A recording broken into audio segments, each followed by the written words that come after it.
আসসালামু আলাইকুম। আমি আজকে আপনাদেরকে দেখানোর চেষ্টা করব একটি ইতালিয়ান পাস্তা, খুবই ফেমাস এবং সহজ, কালামারাতা কন গাম্বিরি। তো প্রথমে আমাদের নিয়ে নিলাম জুকিনি 2টি, ব্রাজিলিকো এ প্রেসেমলো।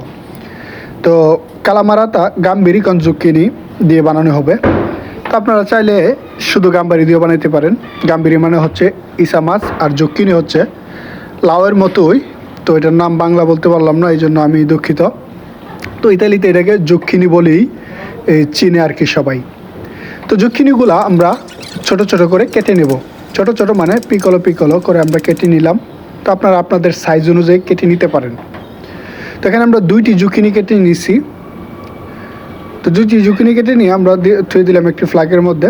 তারপরে আমরা প্রেসেমলো। প্রেসেমলো হচ্ছে বাংলাদেশের যেটাকে ধনে পাতার মতোই, তবে ধনে পাতা না, ধনে পাতার মতোই ইতালিতে এটাকে প্রেসেমলো বলা হয়। তো প্রেসেমলোগুলো আমরা ছোট ছোট করে কেটে নিলাম।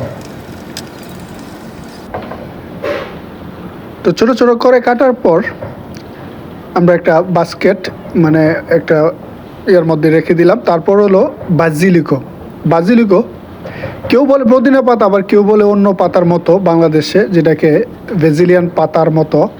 তো বাজিলিকো আমরা নিয়ে নিলাম আমরা 6-7টা গাম্বিরি, মানে 6-7টা গাম্বিরি আমরা ছোটো ছোটো করে কেটে নেব। গাম্বিরির ভিতরে যে ময়লাটা আমরা ফেলে দিচ্ছি। তবে গাম্বিরি মানে ইচা মাছ যখন আপনারা কাটবেন তখন ধোয়ার আগে, কাটার আগে আপনারা ধুয়ে নেবেন। কাটা মানে তালিয়ারে করা, তালিয়ারের আগে ধুয়ে নেবেন, কারণ কাটার পর কিন্তু ধুইলে গাম্বিরির যে স্বাদ ওইটা থাকবে না। তো আমরা নিয়ে দিলাম এখানে 6-7টি গাম্বিরি। তো দেখতে দেখুন গাম্বিরি যখন আমাদের কাটা শেষ, একটি কড়াই নিয়ে নিলাম। পাদেল্লা হচ্ছে কড়াই। আলিও ওলিওর তেল দিয়ে দিচ্ছি। আলিও ওলিও হচ্ছে ওলিও মানে তেল, আলিও মানে রসুন। দুইটাকে একসাথে যখন মিক্স করে ব্লেন্ডার করা হয় তখন এটা হয় আলিও ওলিওর তেল। তখন আমরা জুক্কিনি দিয়ে দিলাম। জুক্কিনিগুলোকে একটু হালকা বেজে নেব। তো দেখতেই থাকুন, যখন জুক্কিনিগুলো এরকম হালকা বেজে হয়ে যাবে তখন আমরা দিয়ে দিলাম গাম্বিরি। গাম্বিরি মানে ইচা মাছ। ইচা মাছ দিয়ে আমরা দুটোটাকে একসাথে হালকা করে বেজে নেব। তো বেজে নেওয়ার পর আমরা দিয়ে দেবো এখানে পিকান্তে মানে ঝাল, লবণ, সালে।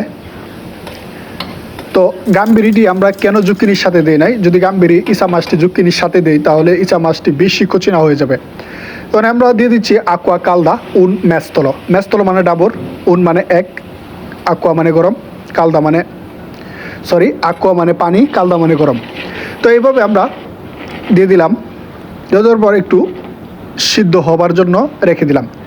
তো গাম্বিরি বেশিক্ষণ কুচিনা করা যাবে না, কারণ বেশিক্ষণ কুচিনা করলে গাম্বিরি শক্ত হয়ে যায়। তো এখন আমরা দিয়ে দিচ্ছি ফারিনা রিজোর আকুয়া। তো রিজো মানে চাউল, ফারিনা মানে ময়দা, চাউলের ময়দার পানি দিয়ে দিলাম যাতে এটি একটু ক্রিম ওজো হয়, ক্রিমের মতো হয় আর কি। এই জন্য তো বেশি দেওয়া যাবে না, হালকা একটু। এটি হচ্ছে রেস্টুরেন্টের সিক্রেট যে ক্রিমের মতো দেখা যায় কেন। তো এইদিকে আমরা দিয়ে দিলাম পাস্তা 2 পোর্শনে।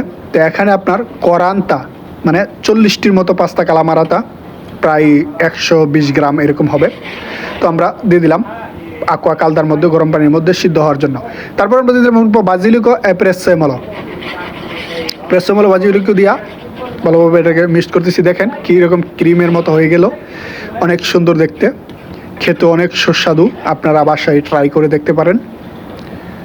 আমি দেখাচ্ছি ইতালি ভেনিস শহর থেকে আপনাদের মাঝে ইতালিয়ান পাস্তা জুকিনি কন গাম্বিরি।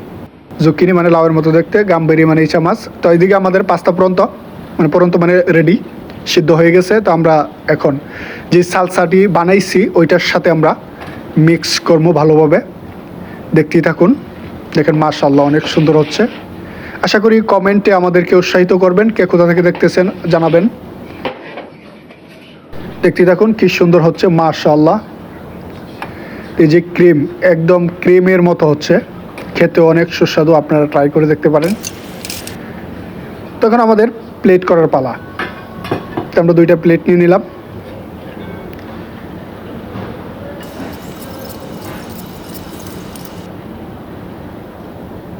এগুলো পরন্ত আমাদের পাস্তা কালামারাতা গাম্বিরি জুকিনি।